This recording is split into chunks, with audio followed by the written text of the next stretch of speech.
defendem que o quadrinho é uma arte. Mas afinal, o que faz essa linguagem ser considerada arte? Você já parou para pensar nisso? Nesta aula, A Arte dos Quadrinhos, com o professor e artista Wiver Lima, vamos entender um pouco mais sobre o assunto. Afinal, ensinar também é uma arte. A história da arte registra suas principais obras e artistas. A literatura faz o mesmo com seus clássicos, elegendo ali seus melhores escritores. Os quadrinhos não, eles ainda por estarem associados a uma mídia somente para crianças, enfrentam um certo problema de serem entendidos como arte. A gente tem escolas mesmo, escolas artísticas que vão umas se sobrepondo às outras, né? A gente vê ao longo das décadas uma nova geração rompendo com aqueles modelos tradicionais em tudo. E os quadrinhos também fazem isso. Você tem grandes artistas que buscam novas possibilidades de fazer, e ainda que muitos pensem que eles não são tão conhecidos, existem ali segmentos de crianças que acessam esses personagens, esses quadrinhos, principalmente na internet, e mostram que existe aí uma riqueza muito grande de opções mesmo de quadrinhos, e que muitas vezes é difícil acompanhar mesmo. Mas se você, junto com os alunos, colocar isso em sala de aula, chamar eles, o tipo de coisa que você lê, vamos discutir aqui, eu acho que isso vai abrir possibilidades e você vai entender mesmo quão rico essa linguagem pode ser.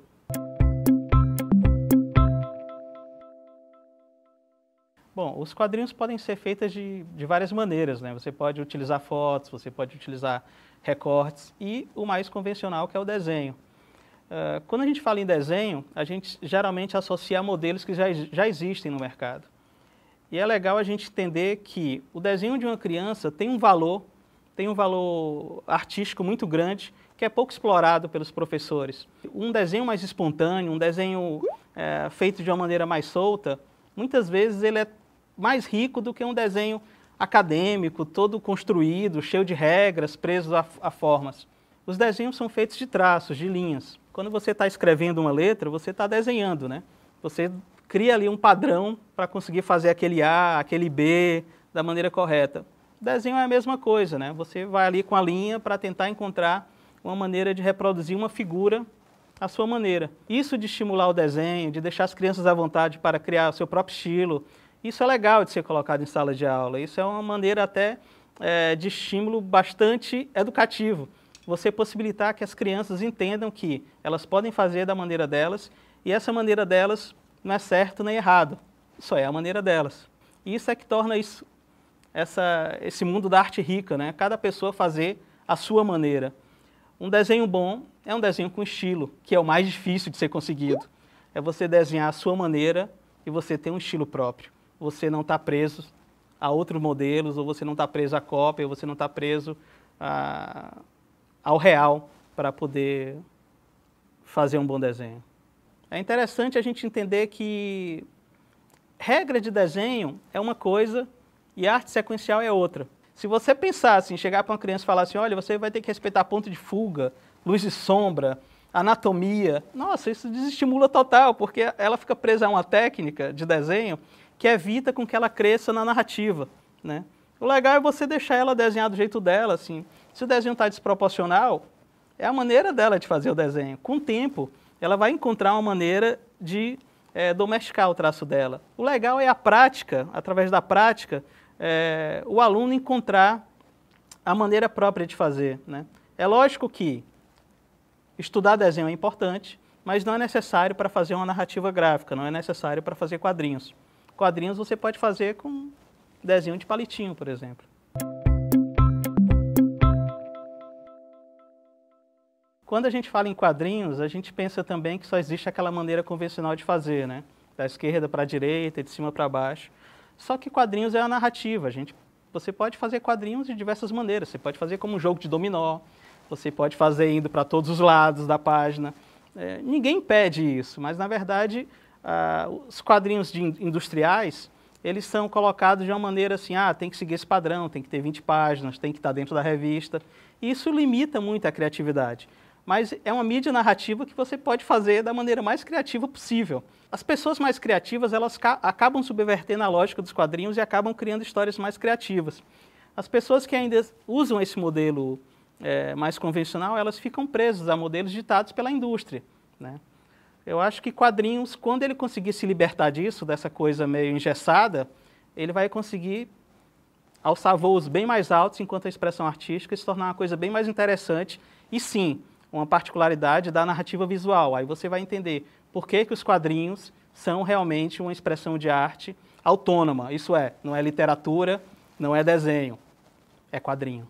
Os franceses da editora L'Association, eles criaram um pequeno jogo chamado Bapô, que aí eles trabalham isso, da criatividade. São pequenos exercícios que o professor pode colocar em sala de aula e justamente para isso, para estimular a criatividade, para sair do comum, para ver os quadrinhos como uma narrativa muito mais interessante do que a gente está acostumado a ver. O Bapô significa Oficina de Quadrinho Potencial e é uma ideia para estimular mesmo a criatividade, é uma ideia que pode ser posta em prática em sala de aula e é muito interessante a maneira como eles pensam a narrativa visual e como eles encaram quadrinhos como uma expressão que pode explorar criativamente, assim, pode ser explorada criativamente. Entre os exercícios do Bapô, vocês vão ver que se pode construir uma história em quadrinhos que ela tem os dois lados, você vira e lê outra história em quadrinhos, você pode construir uma história em quadrinhos como um jogo de dominó, você pode brincar com uma só imagem, reproduzindo essa imagem e mudando os diálogos, você pode pegar uma revista ou várias revistas, recortar os quadrinhos e remontar outra história. Enfim, é um exercício de criatividade para mostrar o quanto os quadrinhos podem ser explorados e o quanto ele não é. Enfim, são exercícios bem criativos que estimulam mesmo a criança a pensar possibilidades utilizando quadrinhos como uma maneira de expressão. É legal levar isso para a sala de aula e desafiar mesmo os alunos, tipo, vamos produzir quadrinhos de outras maneiras? Vocês vão ver o que é possível.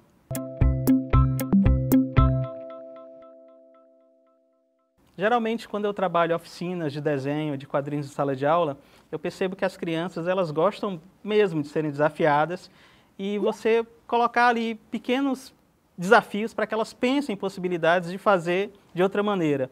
A gente apaga os textos dos balões para que elas criem outras histórias, a gente pede para que elas contem uma história de uma página, algo da vida delas, ou que elas pensem também possibilidades dos quadrinhos, além daquela ideia de contar uma história. Você não precisa ter aquela coisa início, meio e fim. Você pode fazer uma história em quadrinhos que narre como a criança está se sentindo no momento, dê mais liberdade. Tinha um menino de 7 anos que ele fazia história em quadrinhos fazendo sonoplastia, fazendo barulho com a boca do que estava acontecendo. E eu cheguei lá perto e falei, o que é que está acontecendo na tua história aí? E ele vai contando aquilo de uma maneira tão espontânea, vai dizendo, é uma batalha, é uma ação. E você, ao ver o quanto é rico assim, na imaginação dele, aquele processo. Eu acho que isso é que é o bacana, assim, é você utilizar quadrinhos dessa maneira, dar liberdade para que a criança se expresse e com isso conversar com ela, né, sobre os desejos, anseios, vontade, enfim, deixar a criança livre para que ela se expresse e a partir daí conhecer mais assim, como funciona a imaginação de uma criança. O professor pode também fazer uma pesquisa de grandes desenhistas dos quadrinhos para estudar luz e sombra, anatomia, perspectiva, e isso ir despertando nas crianças o quanto o desenho exige ali regras mesmo para transmitir uma informação, para transmitir um sentimento. Esses cursos de desenho, geralmente, eles trabalham muito com regras, né? Regras de ponto de fuga, regras de proporção, de luz e sombra. E dentro dos quadrinhos, principalmente na Era de Ouro, nós temos grandes desenhistas que exploraram isso ao extremo, né? Dentro do fascículo tem vários nomes de referências que vocês podem levar isso para a sala de aula e estudar com os alunos, ver ali como é o estilo de desenho desse desenhista, que material ele usou, se ele fez a história em quadrinhos toda a lápis, se ele usou pincel, se ele coloriu, que tipo de tinta, de onde vem a influência do desenho dele. Geralmente os desenhistas de quadrinhos, eles são influenciados por escolas de arte de desenho, né? Então você vai ter desenhistas que estão ali influenciados pela Renascença, pelo desenho mais acadêmico, vai ter aqueles que já são influenciados pelo expressionismo alemão, já distorcem mais a figura, já tem aqueles que usam os próprios quadrinhos, aquele estilo mais cartunesco, como influência. É uma variedade enorme de estilos em que isso pode ser levado à sala de aula como apreciação para que os alunos percebam que existem inúmeras maneiras de desenhar e que existem inúmeros artistas que fazem desenho à sua maneira. Isso vai deixar o aluno mais rico de possibilidades gráficas do desenho e a partir daí até para ele entender, opa, eu posso fazer daquela maneira, opa, existe uma preocupação ali com com sombreamento que eu posso me utilizar. Ah, existe ali uma ideia de perspectiva que eu posso aprender fazendo um ponto de fuga. São elementos importantes que tornam ali uma história em quadrinhos, digamos, visualmente mais rica, né, enquanto desenho. Eu acho que um curso de apreciação, no fascículo a gente até coloca isso bem, sugere vários nomes de grandes artistas que o professor pode utilizar em sala de aula através de um curso de apreciação. Fazer os alunos pesquisarem, chegar em sala de aula e começar a pesquisar. Opa, por que aquele desenhista faz daquela maneira? Por que ele desenha o carro daquela maneira? Por que ele desenha uma pessoa daquela maneira? Eu acho que isso aí abrange bastante essa parte, digamos, do desenho dentro dos quadrinhos. E eu acho que isso é interessante também ser explorado como uma pesquisa visual para que o aluno ganhe mais dimensão do quão rico de possibilidades também o desenho pode ser.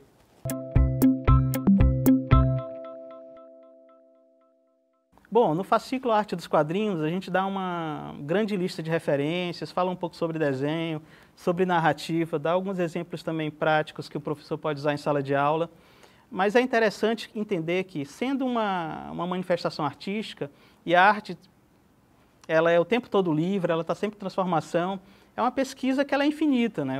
As referências que você tem no passado e as que você tem hoje são distintas, e é legal fazer essa comparação também.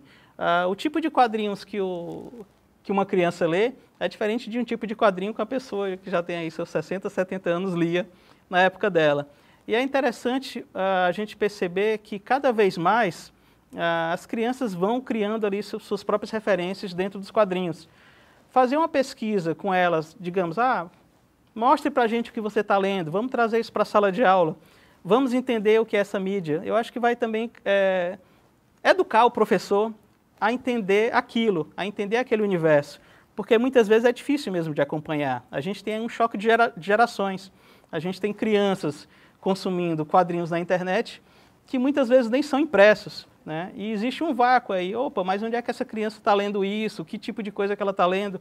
É um diálogo, né? Eu acho que isso aí pode tornar tudo mais rico. E acredito que os quadrinhos, sim, possam ser uma grande mídia em sala de aula, de comunicação mesmo, professor e aluno, e romper esse choque de gerações. Eu acho que é legal o professor abrir a mente e entender que existe ali nos quadrinhos um universo cultural que é muito interessante para essas crianças e que ele pode explorar isso em sala de aula. Nesta videoaula, passamos por algumas questões que justificam esta linguagem enquanto arte. E é sempre bom lembrar que arte é algo mutante, sempre em transformação. E é isso que a torna tão fascinante quanto as nossas videoaulas aqui no canal Futura. Fique ligado também nos outros módulos que estão no ambiente virtual de aprendizagem. Até a próxima!